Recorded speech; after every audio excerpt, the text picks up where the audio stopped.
Assalamualaikum warahmatullahi ta'ala wabarakatuh. Alhamdulillahirabbil alamin. Alhamdulillahilladzi lam yattakhidh walada wa lam yakul lahu syarikun fil mulki wa lam yakul lahu waliyyun minadh-dhulli wa kabbirhu takbira. Allahumma shalli wa sallim mubarik ala Muhammadin wa ala alihi wa ashabihi wa man tabi'ahum bi ihsanin ila yaumiddin. Halo, bagaimana kabarnya para pendengar sekalian? Semoga sehat-sehat semuanya dan dilancarkan segala aktivitasnya, diberikan semangat sehingga aktivitas para pendengar sekalian bisa dianggap sebagai aktivitas yang positif dan tentunya memiliki nilai yang besar manfaatnya. Alhamdulillah kita dipertemukan kembali dalam siniar episode ketiga. Kali ini kita akan melanjutkan apa yang sudah kita perbincangkan pada episode sebelumnya. Yang mana episode sebelumnya kita sudah membahas bahwa Al-Quran adalah kitab yang terpelihara, dan oleh karenanya Al-Quran juga harus kita imani sebagai kitab yang seluruhnya adalah kalamullah.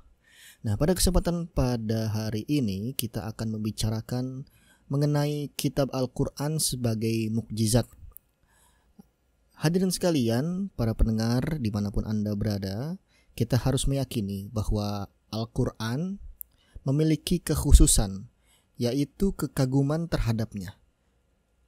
Ketika Al-Quran ini pertama kali muncul di tengah Arab Jahiliyah, maka banyak sekali orang, terutama dari kalangan awam maupun penyair, itu melihat bahwa Al-Quran ini memiliki nilai bahasa yang besar, sehingga orang-orang sana memiliki kekaguman ketika mendengar bacaan Al-Quran dan membaca sebagian atau potongan ayat Al-Quran, lalu melihat ada sekali kelebihan dari Al-Quran ini. Terlebih yang dianggap sebagai penulis Al-Quran adalah seorang yang buta huruf. Bagaimana seseorang yang buta huruf bisa menulis Al-Quran? Yang sangat tidak mungkin. Tentu saja kita sebagai umat muslim tidak meyakini bahwa Nabi Muhammad SAW adalah penulis dari Al-Quran, melainkan beliau adalah Rasul yang menyampaikan esensi dari Al-Quran itu, yang mana adalah kalamullah atau firman-firman Allah. Al-Quran ini adalah mukjizat yang paling besar bagi Nabi Muhammad SAW, sehingga di masa itu hingga masa kini tidak ada yang mampu menandinginya dengan yang lain. Nah, di samping tentu saja kita mengetahui bahwa ada mukjizat-mukjizat lain dari Nabi Muhammad SAW. Para pendengar sekalian, Syekh Yusuf Qaradawi menjelaskan bahwa ada beberapa syarat dari mukjizat itu sendiri, ya, agar statusnya menjadi mukjizat ini menjadi tampak sempurna dan bisa diterima. Maka setidaknya ada 3 syarat yang harus dipenuhi pada sesuatu yang berstatus atau dianggap sebagai mukjizat. Yang pertama adalah harus ada usaha untuk menandinginya, dan ia pula yang meladeni tantangan dari pihak musuh. Nah, tanpa hal ini maka siapapun bisa membual. Nah, di sini yang disebut dengan mukjizat pasti ada kelebihan. Kelebihan ini harus ada sesuatu yang dianggap bisa menandinginya. Dan jika ada yang berusaha untuk menandinginya, tentu saja tidak mungkin tertandingi. Makanya di sini Al-Quran sifatnya adalah terbuka bagi siapapun yang ingin mencoba menandingi isinya.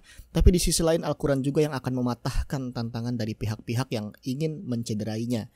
Nah, di sini sudah dijelaskan bahwa salah satu sifat Al-Quran sudah memenuhi persyaratan ini. Lalu syarat yang kedua adalah harus adanya hal-hal yang pasti membangkitkan penentangan dari pihak musuh, seperti usaha membela keyakinan mereka atau apa yang diwarisi dari nenek moyang mereka, falsafah atau tatanan hidup, kaidah ibadah, dan atau maupun muamalah, ya. Siapa yang muncul dengan seruan baru yang menentang semua itu, membodohkan apa yang ada di kalangan mereka, menganggap mereka orang-orang yang keblinger atau sesat, ya, maka tentu saja akan bangkit penentangan kepada dirinya apabila jika mereka siap untuk berhadapan muka. Nah, di sini Al-Quran sudah berhasil memberikan tanda kutip penentangan terhadap norma-norma yang dianggap salah oleh syariat Islam, sehingga apa yang menjadi fikih Islam itu senada dengan apa yang disampaikan di dalam Al-Quran. Meskipun di dalam praktiknya kita harus memahami Al-Quran secara komprehensif, melihat dari berbagai sudut pandang untuk dapat memahami isi dari Al-Quran itu sendiri. Nah, adapun syarat yang berikutnya, syarat ketiga adalah harus ada senjata pamungkas untuk menghadapi penentangan mereka. Nah, di sini ambil contoh lah, ya, misalnya sekiranya di Australia gitu, ya, muncul seorang yang mengaku sebagai nabi gitu, dan menyatakan bahwa dia mendapat mukjizat berupa kitab berbahasa Arab yang diturunkan kepadanya. Lalu dia menentang sebagian orang Arab untuk mendatangkan kitab serupa dengan kitabnya. Tapi tak seorang pun yang meladeni tantangannya, maka tidak ada kekaguman terhadap kitabnya itu. Karena ada hambatan bagi orang lain untuk datang ke Australia karena jarak yang jauh dengan dunia Arab. Nah, ini bisa kita bayangkan bagaimana ketidakmungkinan itu dan ketidakmampuan itu. Nah, di sini ambil contoh yang tadi ya, jika ada seseorang di Australia mengaku sebagai seorang nabi, lalu dia menantang orang Arab, tapi masalahnya nggak ada orang yang bisa menantang balik ya, karena masalah geografis itu.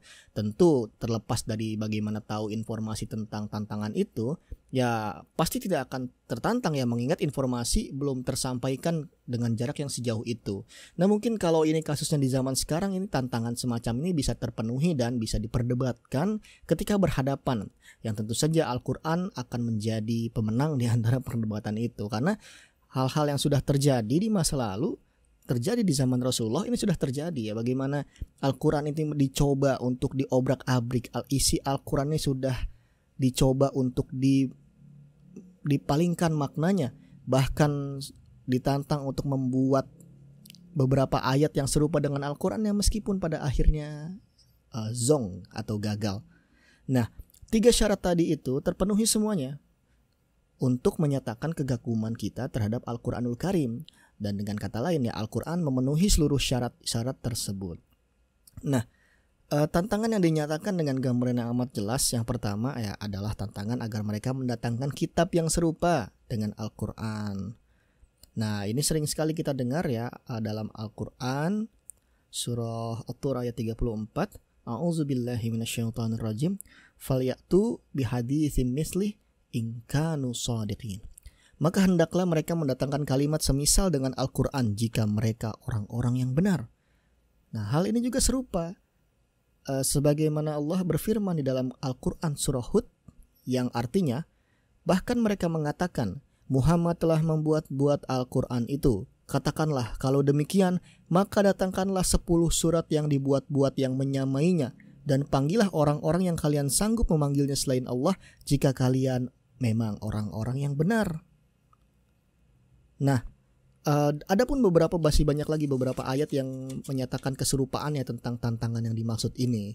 Nah, semua ayat tadi itu memang ya disebutkan selagi Nabi Muhammad di Mekah, di mana masyarakat pada masa itu masih tidak mempercayai kebenaran dari apa yang disampaikan oleh Nabi Muhammad SAW, yang mana budaya nenek moyang di sana sudah mendarah daging, yang sudah berabad-abad, sehingga ketika muncul seseorang yang menentang ajaran-ajaran yang terjadi di zaman itu pasti akan sangat ditolaknya ya, karena ya biasalah ya, udah berpegang prinsip dengan jarak yang sangat jauh, waktu yang sangat lama, terlebih praktik paganisme, penyembahan terhadap berhala atau paling tidak tawasul kepada berhala ini sudah ada di sana, maka secara arus sosial ini akan sangat sulit untuk diubah. Dan ketika Nabi Muhammad itu datang menyampaikan risalahnya, inilah salah satu tantangannya. Ketika Nabi Muhammad menyampaikan, yang terjadi adalah penolakan-penolakan, bahkan menafikan apa yang di dalam pesan-pesan atau risalah beliau. Nah, meskipun mereka itu tentu orang-orang yang musyrik itu tidak mampu menandinginya, padahal mereka orang-orang yang jago dalam bidang sastra dan mahir dalam bahasa. Ya di sini kan mereka sudah jelas ya, orang Arab, native Arabian, mereka pasti tahu bahasa Arab. Terlebih orang-orang yang ditantang ini adalah orang yang memiliki keahlian di bidang sastra. Justru Al-Quran ini langsung menohok jantung mereka ya. Al-Quran ini berhasil memengaruhi akal dan hati mereka sehingga tidak ada jalan lain ya, karena tidak bisa dikalahkan isi Al-Quran ini ya. Ini bukan perkara baru dan tidak mengada-ngada.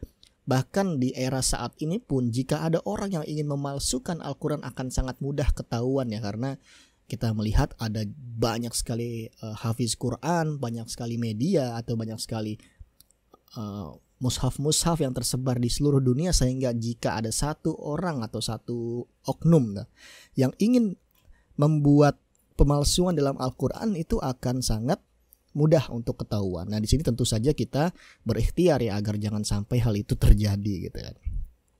Nah,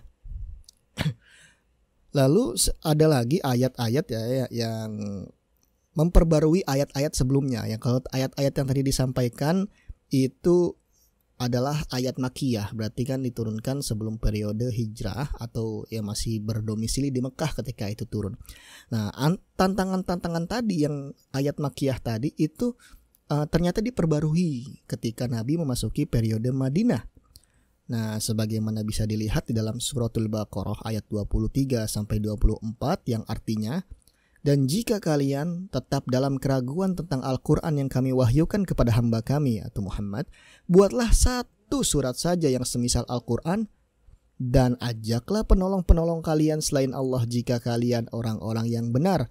Maka jika kalian tidak dapat membuatnya, dan pasti kalian tidak akan dapat membuatnya, peliharalah diri kalian dari api neraka.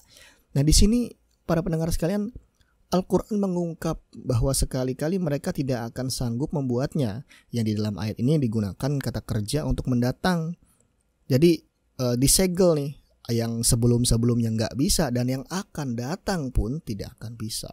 Nah, yang demikian ini menunjukkan tantangan yang lebih kuat. Sekiranya mereka punya senjata untuk menentangnya, maka ya bahkan meskipun mereka mengorbankan seluruh jiwa dan harta, berperang, bertempur, maka mereka tidak akan mampu meladeni tantangan itu.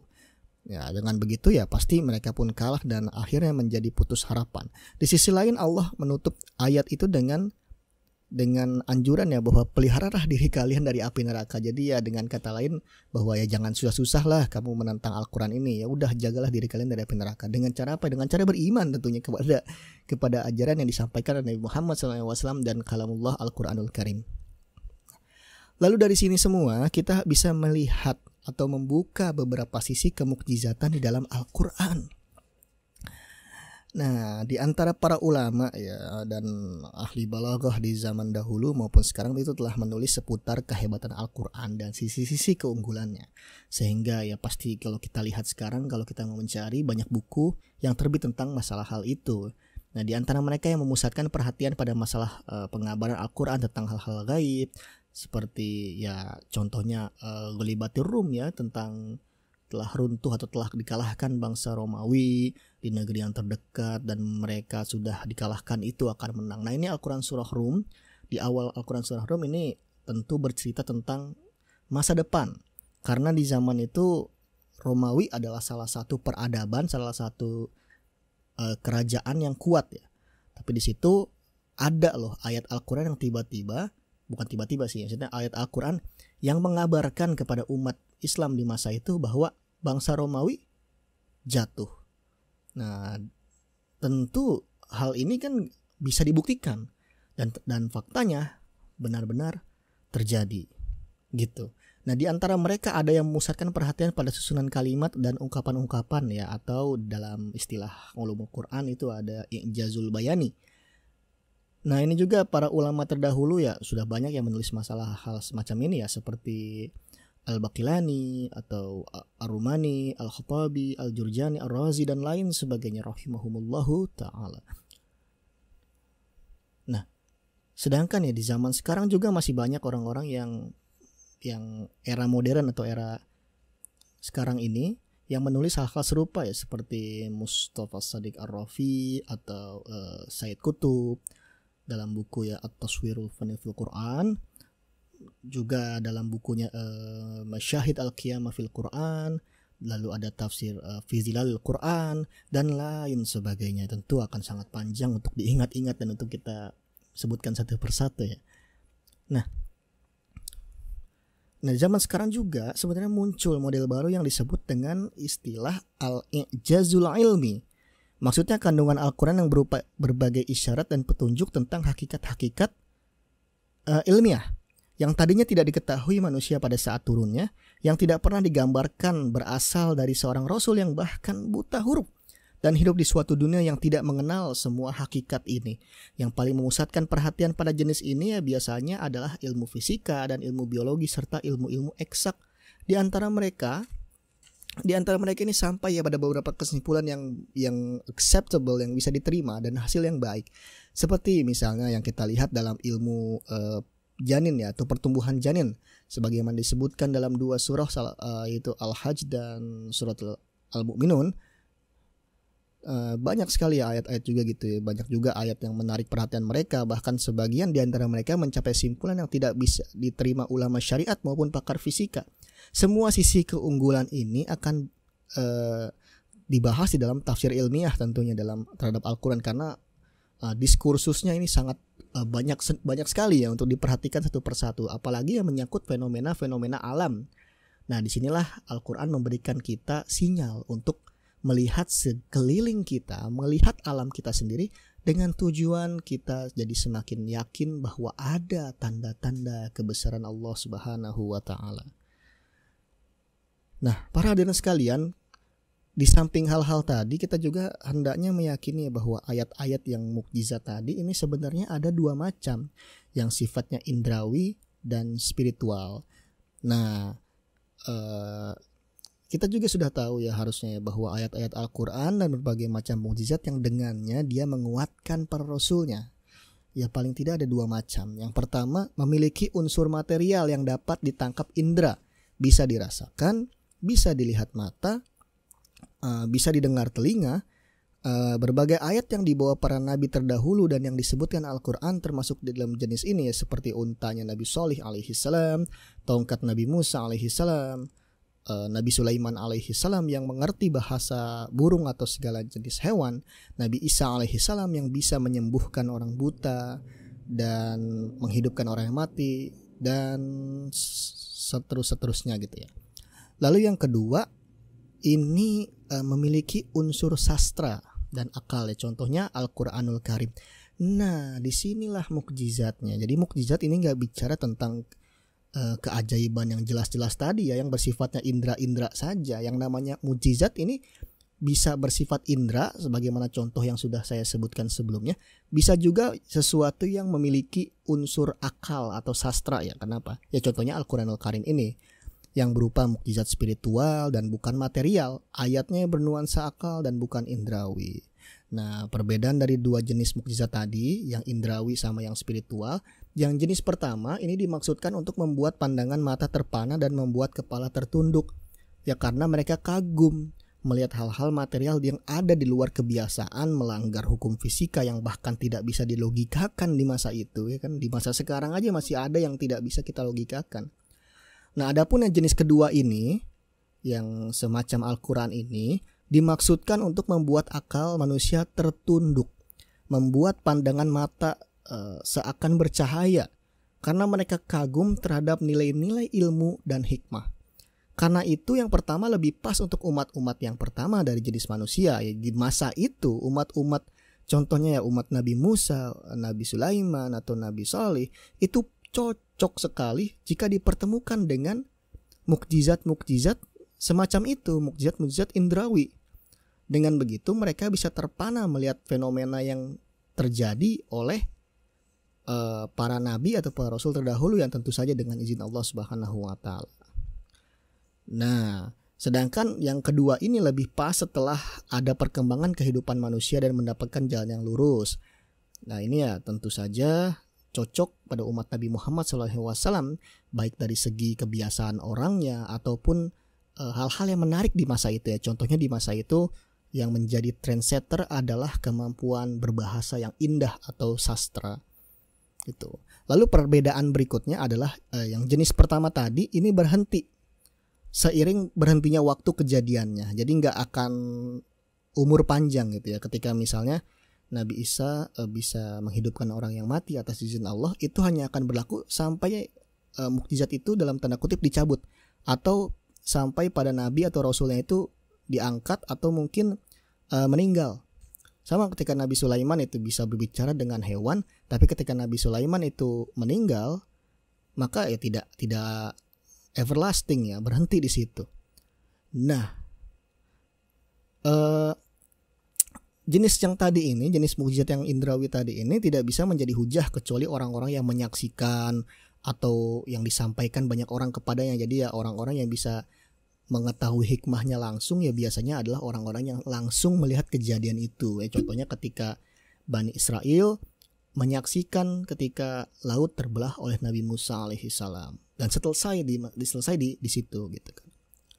Nah, sedangkan yang jenis kedua ini ya mukjizat dari spiritual sebagai contohnya Al-Qur'an ini terus berlangsung menurut apa yang dikehendaki Allah. Jadi Allah lah yang menentukan kapan mukjizat semacam ini berakhir. Nah, dalam kasus ini Al-Qur'anul Karim Allah telah menjelaskan dan menegaskan bahwa Al-Qur'an ini akan berakhir masa tanda kutip masa baktinya hingga akhir zaman gitu ya. Karena Al-Qur'an adalah kitab yang diperuntukkan kepada manusia-manusia akhir zaman. Terlebih Nabi Muhammad SAW juga adalah rahmat bagi alam semesta ini. Tidak dikhususkan untuk kaum tertentu, melainkan kaum seluruh alam ya. Rahmatan lil alamin, rahmat bagi alam semesta. Nah di sini kita jadi meyakini ya bahwa mengingat risalah Muhammad SAW ini ya penutup dari semua risalah, maka Allah menguatkannya dengan ayat atau mukjizat sastra yang kekal selama langit dan bumi masih ada, agar ia atau Al-Quran ini bisa menjadi hujjah yang berkelanjutan bagi alam semesta dimanapun dan kapanpun, yang menyeru akal dan menantang para pembangkang ya. Karena disitulah Rasulullah SAW menjadi nabi dan rasul terakhir gitu. Nah ada lagi ya, itu kita harus meyakini bahwa Al-Quran ini atau mukjizat Al-Quran ini adalah mukjizat yang bisa dicerna oleh orang-orang yang berakal. Karena di dalam Al-Quran ini berisi indikasi-indikasi tentang fenomena alam, tentang kisah Nabi dan Rasul terdahulu, kisah orang-orang salih, bahkan kisah orang-orang yang zalim, termasuk bagaimana kehidupan di masa depan nanti, dari hari kiamat, kehidupan alam barzah, akhirat dan segala macam hingga surga dan neraka yang mana tidak bisa ditelaah secara saintifik. Tapi isi dari Al-Quran ini bisa memancing nalar manusia sehingga darinya manusia bisa berpikir dan menemukan rumusan ya yang bermanfaat bagi kehidupan sosial kita ya. Sebagaimana contoh banyak sekali yang mengatakan bahwa ini bisa ada nilai-nilai ilmu biologi di situ secara tersirat. Ada juga misalkan ilmu kedokteran di situ ya. Kenapa? Karena dalam Al-Quran ini ada rambu-rambu yang sekiranya mengarahkan ke sana. Makanya di sini Al-Quran disebut sebagai Book of Sign, bukan Book of Science. Berbeda ya. Book of Sign, buku tanda-tanda. Bukan Book of Science, bukan buku IPA, bukan buku ilmu pengetahuan alam gitu ya. Jadi ya disinilah menjadi mukjizat ya Al-Quran ini, yang tentunya kita bisa semakin menyadari keagungan dan kebesaran dari Al-Quranul Karim ini. Hadirin sekalian, mungkin itu ya untuk pembahasan kita pada kesempatan kali ini. Semoga bisa diambil manfaatnya. Mohon maaf apabila dalam penyampaian masih ada kekurangan. Di sini kita sama-sama belajar ya. Tentu saja Al-Quran hendaklah menjadi buku utama kita, menjadi rujukan utama kita dalam segala aktivitas kita, dan tentunya yang akan mengiringi langkah-langkah kita hingga tiba waktu kita Allah cabut nyawanya. Insyaallah dengan mengikuti Al-Quranul Karim kita akan menjadi golongan manusia-manusia yang berbahagia baik di dunia maupun di akhirat. Allahumma fa'na bima 'allamtana wa 'alimna ma yanfa'una warzuqna uluman tanfa'una fid dini wad dunya wal akhirah. Wal afu minkum wabillahi taufiq wal hidayah walidha wal inayah. Wassalamualaikum warahmatullahi taala wabarakatuh.